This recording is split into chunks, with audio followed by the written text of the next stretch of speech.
an icon of comedy. Helen Lederer joins me this morning. Of course, she's more than just a comedian. She's an actress. She's an author. She was born in Wales but raised in London. We get to call her and claim her as one of our own Londoners. And you will have seen her in shows such as The Young Ones, One Foot in the Grave, French and Saunders, and many others. She's been such an integral part of the comedy scene. Helen's written a book, a memoir, Not That I'm Bitter is what it's called. And it's all about her life and her struggles to be seen as a woman in comedy and for her brilliance to shine through. Helen Lederer, welcome to the BBC. Oh, it's just delightful to be here, nice and early, although you're probably up at 5, but I've put my makeup on, there's no point. This is radio, but I have got lipstick and foundation on for you. And yes, but you are on camera on our side of things. Oh, yeah, that's not fair. Yeah, well, you see, we do take these snippets and put them out on social media. So you've done the right thing. I've done the right thing. And I can confirm to our listeners that you look exceptional. I love that word, exceptional. That's a very old-fashioned word. I'm taking that one. I love it. Exceptional. Yes. It's like splendid. Yes, splendid. We should use splendid more, shouldn't we? I like that. Yeah. Well, I'm 90 on the inside, so maybe that's why I'm using old-fashioned words, perhaps. Good. But that's good. Yes, that's a plus. Exactly. Yeah. Listen, Helen, there's so much that I want to ask you, so I'm so delighted that you're here. And I know that your memoir has it all. And, of course, people can go and divulge in the pages, of course. But I wanted to kind of just start by asking why you felt that now was the right time for the memoir. Yeah, no. Well, it's quite interesting because it's only just out and I'm learning how to talk about it, because when you're just sort of squirreling this stuff away on your own, and I went for the truth, but ultimately the truth but funny, with a but in the middle. What has kind of struck me talking to various people is it lands in different ways, I suppose, because there's obviously a look at, as you kindly said, I had parts in some iconic comedy programs and we're all attached to comedy programs growing up. It's, for many of us, it's our identity, isn't it? Like what you talk about in the playground with someone. So there's that. But then I did an interview with a man actually on a Zoom, and he gave this kind of rather wry face. He said, well, I feel I know you, with a sort of wry look, because I have gone to places. But when I was writing it, I didn't think that I wouldn't, but that is me. It may be too much, but because I'm not a member of the elite, I keep saying this, I'm really boring myself, but because I'm a middle person, I felt that I couldn't leave anything out. And why would I? Because it has to be an honest memoir. Right. Because what's the point in writing it if you're not going to be honest? Because then it's just a fluff piece. That's it. And it will be quite a short book. I was born, I did this, I did that, and then I did that. Yes, exactly. No, I love that you've taken honesty as the road to go on that, because... But it's... Yeah, sorry to interrupt you on this merry morning, but I am really thinking about, should I have left things out? But that is me, and the genie's out of the bottle really now. So, no, you don't. You can interrupt me whenever you want. This is your party, Helen. I'm just here for you. You're an enabler today. Yes, exactly. So I wanted to ask you, because of course, you mentioned being a part of some of those iconic shows, and you were, I think Dawn French, Jennifer Saunders, they were a few years ahead of you. Yes. And I wonder then, because there's this unfortunate thing that happens for women that, if you've got one woman or two, God forbid, at the top of any industry, we don't need any more. Then it's done. Then, there's parity or there's equality of some sort. Do you think that prevailing attitude of patriarchy hindered your career? Well, it's really difficult to know because we land where we land, we do what we do. I am the age I am, and so I went to drama school late, 27, 28, and so that was the climate. So I couldn't control or influence the climate that I was born into. but it would have been interesting. I think you're absolutely right, and I do look at that. It was, I mean, you could say how positive of John Plowman to commission French and Saunders and to give them the platform, because before that there wasn't even one.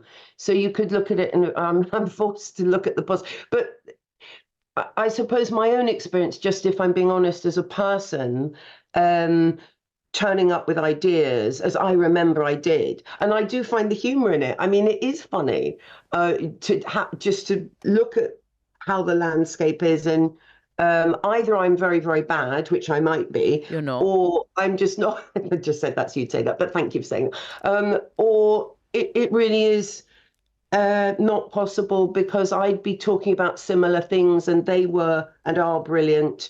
And there's luck and there's talent, and that's how the lands. We're in a competitive field, and I think you wouldn't think twice about several men having similar but different sitcoms all at once, because we have that. We have Lee Mack. I'm trying to think of lots. Now the names, but in those days they were championed so much and so brilliant. There wasn't room. It wasn't normal to have several women who might be reflecting society in a slightly similar way through comedy. Yes, but that's exactly. Why would you have several? Yes, that's exactly the point, though, isn't it? Because you just touched on it exactly there. We have men in comedy doing similar things, and we have them in droves, and no one seems to mind about that at all. No, but we can have two women at the top of their comedy field talking about women's stuff, and then it's entirely, it's done. God forbid we have any more. And those comparisons are made between those individuals as well, right? And then you're all expected to be in the same social group. And I mean, it's not that I'm cross, and the title, not that I'm bitter, hopefully is a double meaning of irony, because actually I'm not really bitter. I just think I'm cheeky honest, that can kind of go up and down that scale of cheeky honest, because to be funny, you have to be truthful. And I'm probably saying what a lot of people may experience in their own organizations or their own journey. I don't think I'm saying things that people can't relate to. No, of course not. And it's, you might not be bitter, sure, and there's humor to be found in it, but over the years at different points, have you been cross about it? Well, I talk about in my 40s, because that's when I did serious sulking. I think I was kind of. I mean, it is extraordinary when you see some people who have been up there all the time, constantly throughout their life. But to compare oneself with those people for whatever reason is probably quite pointless. But we all do. And I think I just didn't get the opportunities. And maybe that was because I was sulking. It's a circular thing. And then Miranda, I wanted Miranda's career, basically. So Miranda got I'd say, has she retired yet? Just asking for a friend, Yeah. And then years later, we had Phoebe Waller-Bridge, both brilliant drivers of their own narrative. No point in faulting the quality. But I do question, was I the wrong place at the wrong time? Was there something I didn't present quite well? But then somebody's got to do the middle jobs. So I did the middle jobs, I never got my sitcom, but I did the middle jobs, and I love meeting people. And so maybe I was destined to do something else. I just didn't know it. Yeah, but you don't have your own sitcom or your own show yet. I don't. Yet, Helen. Maybe somebody time. would do it. Wouldn't that be extraordinary? And then be careful what you wish for, because today's world is so.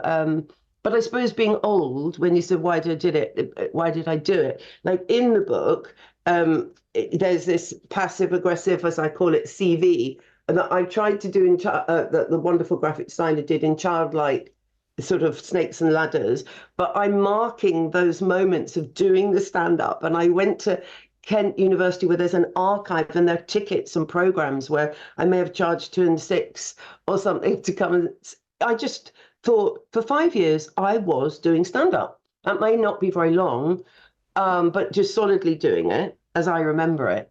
And what the heck, what the heck? So I talk about that because I think it is of interest, I think. Why would you do that? Why would you do that? If you could do it all again, would you do anything differently? I try and sort out the anxiety, but on the other hand, the anxiety is so funny, and I do like the hysteria. In life, I've always been a slight hysteric. Just that person, just needing to laugh. Like that is the joy, the bliss that So I suppose I put up with a lot of the negative because the highs are worth it. Yeah. When you meet someone else and then you just fall about laughing and everything absurd and bad things. I mean, not bad, terrible things like in war and stuff, but just social errors, and like pomposity and being an outsider, all those things. Not poor me. It's Yeah. quite empowering. I think comedy is, and I love your take on this because you do amazing stuff. It is maybe we're at a time now, and you're younger, you can carry this forward. We just by being ourselves, that Mm. is language enough, isn't it? That's impact enough. Yes, of course. And this is what I wanted to ask you, because you've gone through this incredible career and there have been doors that have been closed to you and people Yeah, haven't given you the show that you wanted and you've had to suck up to commissioning editors, I etc. have. But you are, I think, self-described in the autumn of your life. I, And I am. I am. and Oh, I'm yes, laughing through my tears. Yeah. but also that's an incredible place to be because you've learned so much and you know so much. I have this my bias is towards women older than me because I want to know everything that they know, and they know Uh-huh. so much and they've got so much information stored in them. Uh-huh. But this is my thing. In a world that is so digital, in which people have built their own platforms and brands and Yeah. online, and then have had mainstream shows offered as a result of that, and then Yeah. gone off, and I mean, anyone can sit in their house and record their own podcast and put that episode out into the world. Do you ever Yeah. feel like actually now is the time where you don't have to go begging with your cup and cap in hand to the gatekeepers, and you could do whatever you Mm. wanted? Because actually there's also something about being older, you just don't care anymore. Well, I think the caring less is certainly a feature that I'm beginning to feel. Just because you've had so many experiences, you can start being rational about it and sort of ask these questions like, well, that happened, but move on. But I do, I again try and look at the humor in. I mean, I am not one of those people that get asked by another famous woman, like to be on their villa holidays and then you get Yeah. filmed. No, well, Like. I know that's never happened to me, but But yeah. then that's why we like each other, probably. Because there's some merit in not being the also ran person because the commissioner has chosen the leader to represent something because their agent or whatever, and I'm just saying this, not necessarily talent, just to have an open mind where we see and where we're connected, where we like people more than others. But I'm not even allowed thus far because of my profile being what it is to be on one of those breakfast television programs where you comment on somebody being a chef and they go, "Oh, you're putting oil on that fish now," as Yeah. the guest. Well, you sound like you do it very well. No, well, I'd be great, but my profile isn't such. And also, older women, medium people, aren't that many of us because there were a few of us then. We're never, not that I want to be necessarily on the cover of a magazine. We're not. We're not. It will be the travel writers who are older on the magazine. Now, not that I'm bitter, Selma, but I mean, it is quite funny about placement of profile and choices. And you were saying about, the new language, the new way in. We can't turn the clock back. I mean, they didn't have reality TV, at drama school. Yeah. So people have different ways, but at the end of the day, we're still human and we're still allowed to be touched by humor. We still have choice. Nobody can control comedy, Yeah. because that's in our heads. So, or poetry, as you do. It's like we've still got that freedom to like some things more than others, haven't we? Yeah, absolutely. I think you've got so much, and I think there's so much that people want to hear from you. I wonder, you've worked alongside other comedy greats, and you've for your book, you've got these amazing quotes about your book from Joanna Lumley, from Stephen Fry, Dawn French, Joe I Brand, have. which is Gosh, amazing. that Throughout cost a lot. Joking. through, Okay. throughout your career, when you were at points I know you've spoken about being in your 40s, being really frustrated, the great sulk that you were having, which I love that you've described it as that way. I feel like I might have a big sulk soon. You're allowed. Well, there you go. Did you ever knock on their doors and say, guys, you're my mate, help me out, give me a leg up, put me on your show, do something with me, help me with your status to lift my status? Did you ever do that? I don't remember. I mean, I was always thrilled and honoured to, when I was working, you didn't really question it. So there was that time when I was really busy that Jennifer invited me to be in Nab Fab. Fantastic. I didn't know it was going to be the amazing, iconic thing. You get a job, you jump in, you do your best. I think I might have sent Jennifer, I think it's in the book, a rather discreet, carefully non-needy letter. Right. When she went and did another one, I think it was called Jam and Jerusalem, or another sitcom, which I wasn't in. And it's kind of like, hi, I'm just here, but honestly, totally respect. Look, Yeah, it's your shout, your gaff. So I have done that. And because I'm slightly, I will push it. I think I asked him, a radio producer, what he thought of me, and he said high maintenance. That was a radio. Oh, really? And that's because I'd sent in ideas. So every so often I will do that because there's something odd about me, but it is quite humiliating.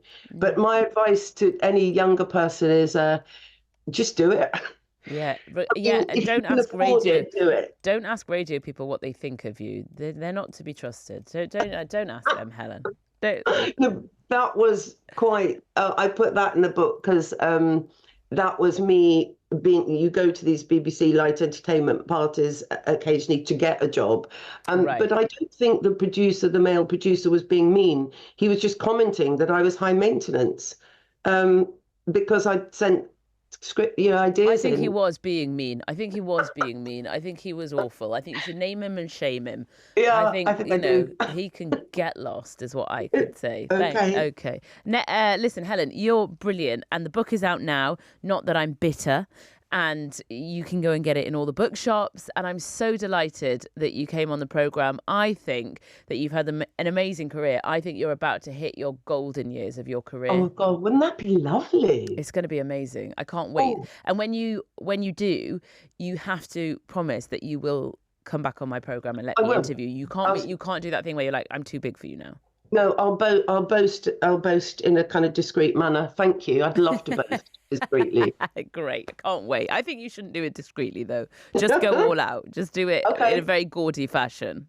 Done. Yes, in a high maintenance kind of way, Helen. Yeah. Brilliant. Okay. Helen Lederer, thank you so much for being on the programme. What a joy. Thank you. You can get her book, Not That I'm Bitter, and it is brilliant, so you should do that. And I think we all need a giggle these days.